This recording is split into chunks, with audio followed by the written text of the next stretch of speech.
지난 5월 21일 최저임금위원회 1차 전원회의 모두 발언에서 사용자 측은 가사 서비스에 대한 최저임금 차별을 공공연히 얘기했습니다. 재작년 오세훈 시장의 외국인 가사 육아 도우미 100만 원 발언에 이어 작년 조정훈 의원의 외국인 가사 노동자 최저임금 차별, 5월 윤석열 대통령의 조소한 정책 도입 주문에서부터 올해 3월 황당하게 돌봄 노동자 전체에 걸친 최저임금 차별을 주장한 한국은행 보고서에 점을 찍는 점입 가경의 풍경이었습니다. 코로나가 끝난 지 얼마 되었습니까?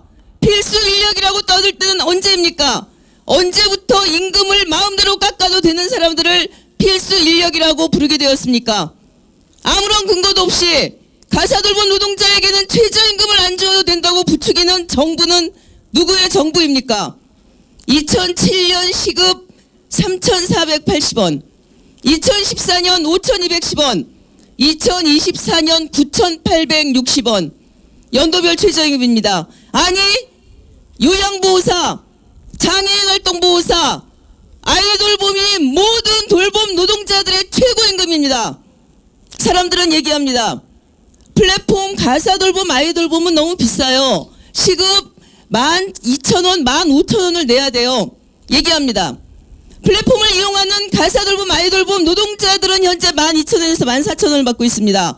여기에 주차와 연차와 퇴직금이 포함되어 있는 꼴입니다. 그러면은 시급은 10,000원에서 11,000원, 여기에 주문이 취소되는, 월급제가 아니니까 주문이 취소되고 주문이 끊기면 나오는 공실률 10%를 더하면 최저임금이 안 됩니다. 올해 최저임금 9,860원, 이것이 20년 동안 한길을 걸어온 가사관리사 베테랑 노동자의 최고임금입니다.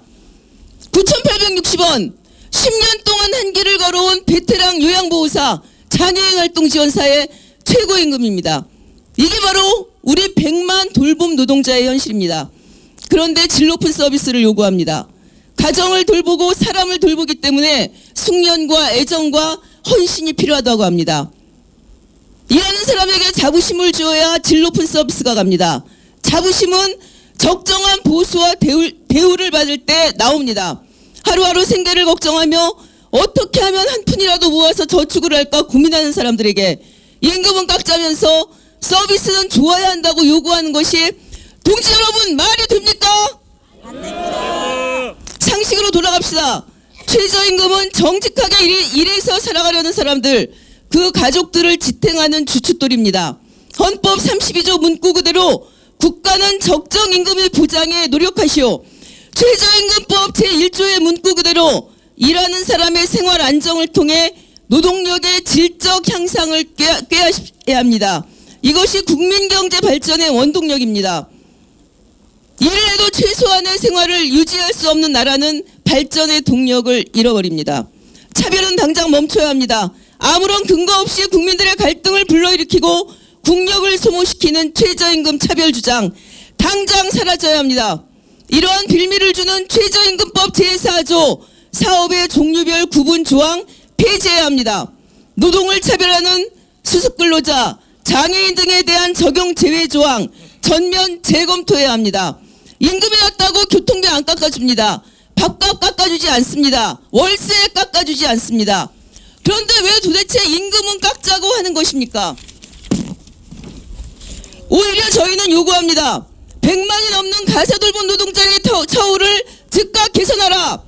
월급제를 도입하라. 플랫폼 프리랜서 가사 노동자들에게도 최저임금을 보장하라. 전문 인력을 육성하여 질 높은 서비스를 국민들에게 제공하라. 우리는 경고합니다. 100만 가사 돌봄 노동자들을 더 이상 무시하지 마십시오. 내 힘으로 일해 먹고 살려는 정직한 노동자들을 더 이상 무시하지 마십시오.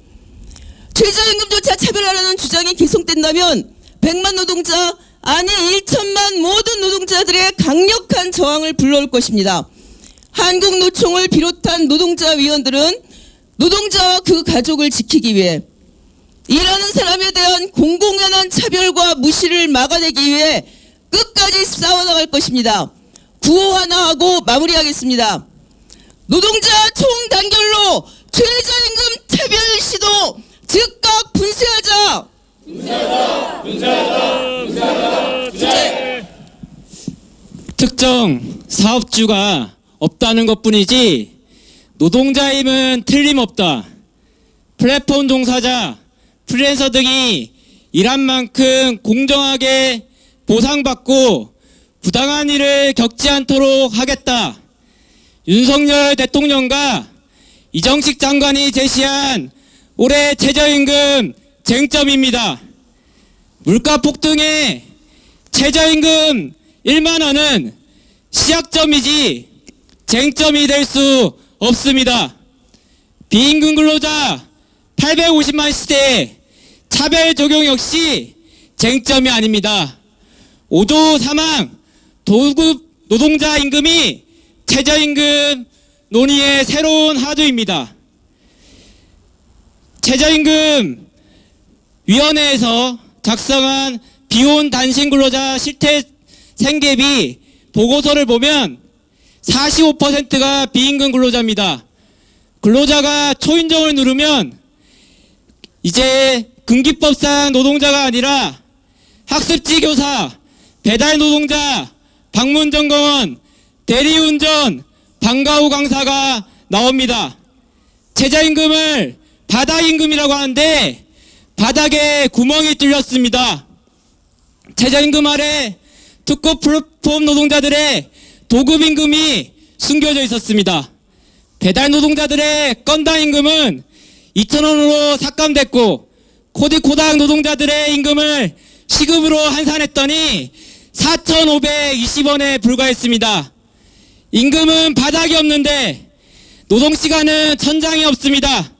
웹툰 작가 하루 17시간, 배달 노동자 하루 12시간, 방과후 강사와 학습지 교사, 돌봄 노동자들은 이동시간과 준비시간이 기록조차 되지 않습니다. 산업구조 변화로 노동법 밖으로 추방된 특급 플랫폼 노동자가 증가하고 있는데 차별 적용을 하자는 건 노동자들이 추락하는 구멍을 더 넓히고 찢자는 야만적 주장이고 학대 적용은 구멍을 막자는 혁신적이고 합리적 주장입니다.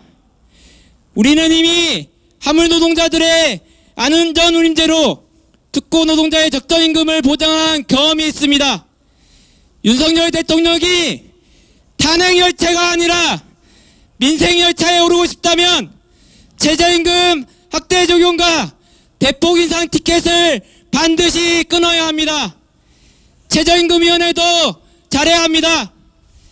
행선지를 착각해 대통령에게 민생열차가 아니라 탄핵열차 티켓을 발급받지 않도록 주의하길 바랍니다.